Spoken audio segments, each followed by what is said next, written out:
both of our teams are competing for playoff spots. Like, that's our main focus. That's a selfish thing to just care about an individual award, and she would give you the same exact answer. And one thing Caitlin Clark does maybe better than anybody in sports right now, makes it about others, makes it about team. Think about it. She also has to sit there like she can't hear us talking about her, which is handling wonderfully. Caitlin, proud of you on all fronts, but proud of you for handling this. Chicago Sky's coach, Teresa Weatherspoon, found herself completely outmatched by Caitlin Clark's brilliance today. It's unclear if her strategy was to neutralize Clark. You saw in the second half of the season, in the second half of this game, the team that was more together. The team that was more together was clearly the Indiana Fever, and the Indiana Fever routed the Chicago Sky. Now let's discuss the key issue. This is something that needs to be addressed. Teresa Weatherspoon, prior to the game, had this to say. When you talk about watching a team grow and you talk about gaining that chemistry that you want for any of your teams to have, and when you've had an opportunity to play them and then have an opportunity to watch them play, you see that they're really gelling well together, playing extremely well together. And Caitlin is the head of that snake, and she has that team running and utilizing every bit of everybody's gift. So they're playing extremely good basketball. So it is about a 40 minutes of total focus and execution for us against this team. What about Caitlin Clark? Watching the team evolve, you notice they're developing the chemistry any team would want. Having played against them and then watching them play, it's clear they're really coming together. What does together mean? Man, oh man, when Caitlin Clark does something, everybody celebrates. When Caitlin Clark does something, there is no jealousy. Early in the year, I felt like we saw a lot of jealousy. I felt like we saw a lot of people kind of side-eyeing. The great Joby Wright, great player at Indiana, assistant coach Indiana basketball, used to call it under-eyeing. I'm under-eyeing you. I felt there was a lot of that going on with Caitlin Clark, but really since the end of the first half of the season, you don't see it anymore. Playing excellent basketball. Caitlin is the driving force behind that, making sure everyone's talents are fully utilized, so they're playing exceptionally well. It's going to require 40 minutes of intense focus and flawless execution from us to compete with them. So, she clearly acknowledged before the game that Clark was the central figure, the driving force. And one thing Caitlin Clark does maybe better than anybody in sports right now, makes it about others, makes it about team. Think about it. When's the last time you didn't see Caitlin Clark talking about a teammate? When's the last time you saw Caitlin Clark talking about herself or any of the accomplishments that she has had? Let me give you the answer to that. Never! Never! You never hear that. Now, that's why their team has gotten good. She could have been an egomaniac. Everybody in the league knows that she is the league right now. Are you kidding me? And it's clear that while Kelsey Mitchell might consider herself the top player on this team, Caitlin Clark is the one leading them. Right now, there's only one point guard like her in the WNBA, number 22 from Iowa, playing in Indiana. Now let's go to the Chicago Sky. Chicago Sky are falling off the map in the second half of the season. Why? Well, they got a star, right? Everybody tells me Angel Reese is an absolute star. Look at all the double-doubles. Oh, my God. Well, Angel Reese and the Chicago Sky have made it about Angel Reese, not about the Chicago Sky. Even last night, if you look at it, what they have? Barbie night. We're giving out towels, blah, blah, blah, blah, blah. And when you see Angel Reese, what does she do? She's walking in with look at me outfits. It's about me. When you see Caitlin Clark, what do you see? It's about we. As we've seen before, Teresa Weatherspoon's strategy seemed to involve keeping Angel Reese in the game to secure a double-double. There were multiple efforts to disrupt Caitlin Clark, not to injure her, but certainly to throw her off her game. Yet Teresa had no effective solution. I'm curious about what she mentioned during the press conference, as the Chicago Sky held theirs after the game. It usually takes about 12 to 13 minutes for the Sky to start their press conference, with Weatherspoon arriving near the end. I'm always interested in the question she has to answer. How are you going to use this as a measuring stick to assess whether or not maybe some changes need to happen?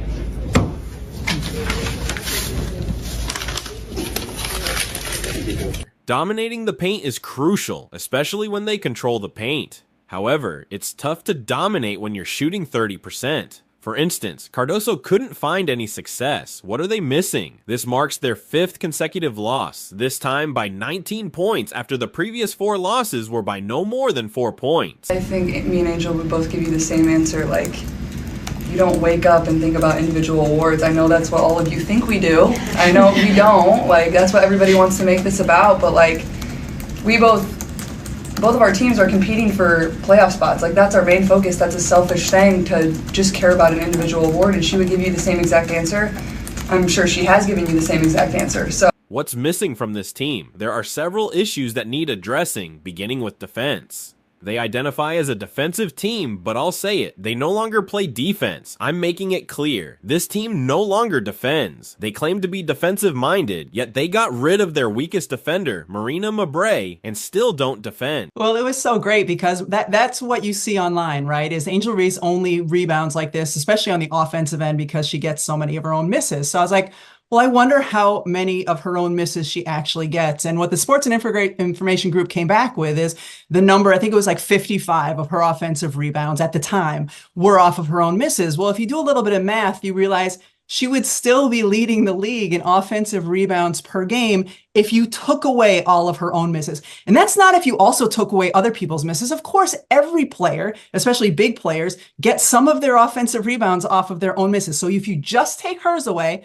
and let everybody else keep theirs, she still leads the league in offensive rebounds per game. Look, I've said before that if everything clicks, Angel Reese has superstar potential. She was absolutely deserving of being an all-star this year. All rookie first team, all defensive second team, but she doesn't defend anymore. This isn't just criticism of Angel Reese. I've stated before that when she wants to, she's the best defensive player in her position on the perimeter, but she's stopped playing defense since the focus on double-doubles began. So as a post player, is her efficiency a little bit lower, especially around the room, than you would like it to be? Is that an area of growth for Angel Reese in the future? Absolutely it is. But you cannot use that as a metric to criticize what she's doing in a historic way on the glass on both ends of the floor. Angel Reese has neglected defense, and that's on her. The opponents are driving to the basket, so it's about defending against that, staying in control, and avoiding fouls. Angel Reese is paid to play in the paint. That is her position. That is where you made a Hall of Fame career, is to be efficient in the paint. And when she is ranked 49th out of 54 eligible WNBA players as far as field goal efficiency, there's not another forward/center that's lower than 30 in the WNBA. So what I said is I took that offensive rebound nugget, and what I did is I spun it forward to say we wouldn't have to have the conversation about offensive rebounds and if it's her teammates or if it's her offensive rebounds, if she was just more efficient down low when she had the opportunities. And that's where I said, in my estimation, Caitlin Clark is running away with Rookie of the Year, because Angel Reese, yes, the numbers are inflated in a sense because she is not efficient where she has to be, which is down low where she's making her money. You've emphasized striking first, but once the opponent goes on a run, adjustments are crucial. As a coach, it's on me to make those adjustments. This was the first time all season your team allowed 100 points in a game. What makes the Fever so difficult to defend? Well, as our player mentioned, if this doesn't sting, nothing will. But the coach didn't even provide an answer. She completely avoided the question. Literally no response when it came to dealing with this superstar point guard and her equally talented shooting guard, Kelsey Mitchell. Game series, I think they could. If they ended up matching up with Minnesota, do I think they could beat them the way Minnesota's playing? I don't. But depending on the matchups, I don't think it's ridiculous to think that Indiana Fever this year could make it to the semifinals, because of course the WNBA, if you win your first round series, that's where you are in the semifinals. If we were having this conversation when they were 2-8 or 2-9 or however they started the season, it would have been a ridiculous thing to think. It no longer is because of the way they're playing. By the way, there's some speculation about whether a max contract will be enough to keep Kelsey Mitchell. If they offer her the max, she's essentially locked in, similar to restricted free agency. They lack core players to use the core designation on Kelsey Mitchell, so as long as they're prepared to give her the max, she can't leave. There were literally no answers, no response at all. When asked about defending the Fever, she simply said, if this doesn't sting, nothing will, choosing not to address the question directly. When I've titled videos like Ex-Coach Has No Answer, especially about Nate Tibbetts, it's because I genuinely feel Tibbetts sometimes relies on junk zones and struggles to find solutions for certain teams. He's the kind of coach who, when asked about their struggles, will provide a detailed breakdown of how his team was outplayed during a press conference. But Teresa W. didn't even try to answer. She shifted the topic entirely after conceding 100 points. I have to point out that the Fever are incredibly difficult to stop. The only team I've seen successfully contain them is the Lynx. Angel Reese is coming off. Hey, look, won the national championship 1 year, got to the Final Four. The next, really successful career, but like most that come in the WNBA, nobody cared. So Angel Reese is coming in, and she's swimming upstream two ways. One, her team's not very good. Two, she's second fiddle to the little white girl over here, Caitlin Clark. And that pisses her off. That pisses the whole thing off. Even though the Lynx suffered a heavy loss today, teams win and lose games. The Sun might be the only other team that can challenge the Fever. Remember, the Sun managed to limit them to just over 30 points in a half. Although the Fever ended up scoring around 84 points, they had 51 by halftime and 33 in the first quarter. The league could not be in a more exciting place than it is right now. Certainly the attention on women's basketball right now is at an all-time high, and this league has been poised and ready for at least the last 2 decades for this moment. We have the star power, we have the elite play on the floor, but it's been a bit of a hidden gem. Well, it's not going to be hidden much longer, and a lot of that is because of this draft class and Caitlin Clark. The Sun and the Lynx have shown they can halt the Fever. I'm not sure if the Liberty can do it. Maybe with Betnijah Laney's return, they could, but it remains to be seen. Numerous coaches have attempted to stop this team, but the key to their success is Caitlin Clark. Teresa Weatherspoon hit the nail on the head when she called Clark the head of the snake. Clark orchestrates the offense and maximizes every player's strengths. Teresa Weatherspoon, one of the top point guards in WNBA history, knows what makes a great point guard, and Clark exemplifies that. But it's not just Clark. The shift in Kelsey Mitchell's mindset has been crucial. Once Mitchell transitioned from focusing on perimeter isolation to moving off the ball and finding space for Clark to assist, she became the league's most formidable shooting guard. Coupled with the league's top point guard and the best passing center, this combination is exceptionally powerful. This team's probably not going to win a championship if they face the Sun in the playoffs. Maybe there is a non-zero chance that they get the 5th seed. If they get the 5th seed, I'm not betting against this team making the finals, but I feel like the Lynx, the way the Lynx play, the personnel they have, is just too much for the Fever. But they are 1 year away, even with no changes. I think going into next season, you're obviously keeping Kelsey Mitchell. They should be one of the top 3 favorite teams, and 2 of your 3 best players are 22 years old. And you saw that with Teresa Weatherspoon, the head of the snake. The only tactic she had to stop Caitlin Clark and stop the Indiana Fever team was to take out the head, to chop off the head by cheap shotting Caitlin Clark. Ironically, not going for the head this time, even though it happened before.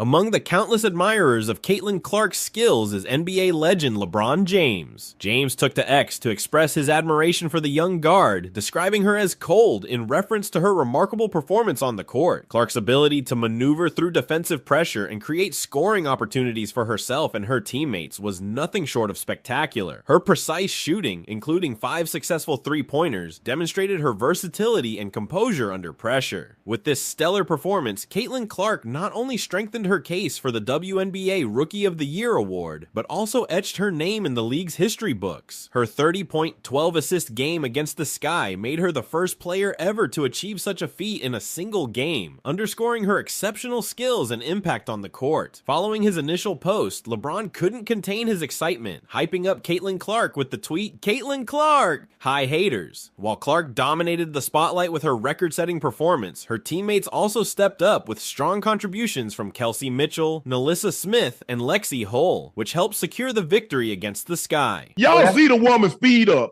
Y'all see her, Caitlin Clark is getting the crowd and going. Y'all see Skylar Diggins speed up to make contact with her. Stop this.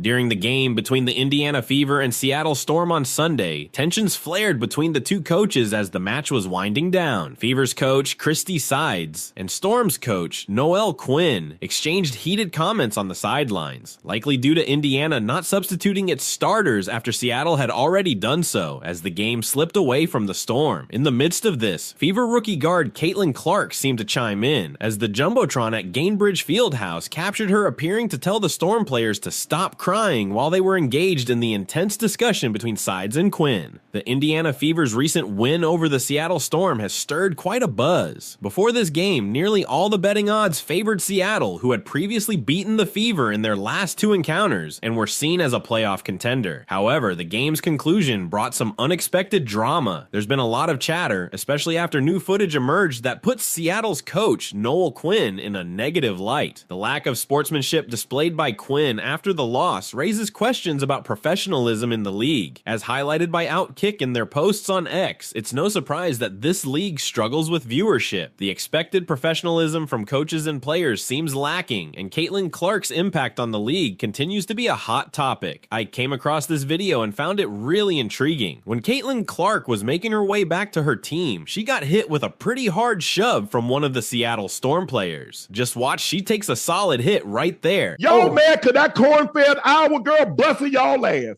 Y'all said she too weak. She can't do this. She lead the WNBA in assists. She cooking. Let her cook.